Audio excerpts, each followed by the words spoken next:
শপথ করিতেছি যে আমি ফেব্রুয়ারি নির্বাচনে বিপুল সংখ্যাগরিষ্ঠতা নিয়ে বিএনপি ক্ষমতায় আসার পর ৬ মাস পার করেছে সরকার। বিএনপি সরকারের ১৮০ দিনের মূল্যায়ন তুলে ধরতে সোমবার সংবাদ সম্মেলনের আয়োজন করে এনসিপি।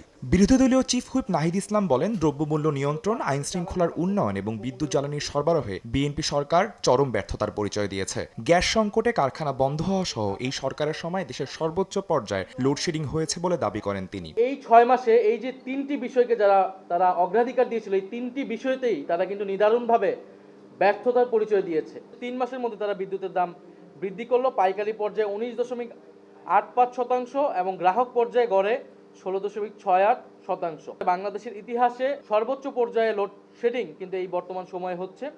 এর সঙ্গে যুক্ত হয়েছে ভুতুরে বিদ্যুৎ বিল, যেখানে বিতরণ কোম্পানিগুলো সিস্টেম লসের দায় গ্রাহকদের উপর চাপানো হচ্ছে। শিক্ষাঙ্গনে অস্থিরতা এবং বিরোধী দলের শিক্ষার্থীদের উপর দমন-পীড়ন সহ সরকারি প্রতিষ্ঠানগুলোতে দলীয়করণ ও বিএনপির নেতাকর্মীদের পুনর্বাসনের অভিযোগ তোলেন নাহিদ ইসলাম। ৪৫ বছর ধরে কোটি মানুষের আস্থায় পাইপের বস আরএফএল পাইপ। আমরা শিক্ষাঙ্গনে দেখছি যে পুরনো কায়দায়, ফ্যাসিস্ট কায়দায় দখল করার চেষ্টা করা হচ্ছে এবং সন্ত্রাস এবং আধিপত্য বিস্তারের চেষ্টা করা হচ্ছে। পাবলিক বিশ্ববিদ্যালয়ে উপাচার্য নিয়োগ করা হয়েছে, যার ২০ থেকে ১৯ জনই হচ্ছে দলীয়, এবং দলীয় সংশ্লিষ্টতাই তাদের একমাত্র এবং প্রধান যোগ্যতা।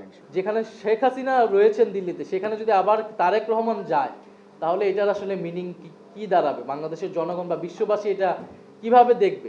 ফলে আমরা মনে করি এটা শুধু তারেক রহমান হিসেবে না, বাংলাদেশের জন্য এটা একটা অবমাননাকর ঘটনা হবে। সরকারের যে কোনো সংকটের দায় অন্তর্বর্তী ও আওয়ামী লীগ সরকারের উপর চাপিয়ে দেওয়ার প্রবণতা থাকলেও জনগণের কাছে তা গ্রহণযোগ্যতা পাচ্ছে না বলেও দাবি করেন নাহিদ ইসলাম। ফ্যাসিস্ট সরকার ছিল। আদনান তুর্য, সময় সংবাদ, ঢাকা।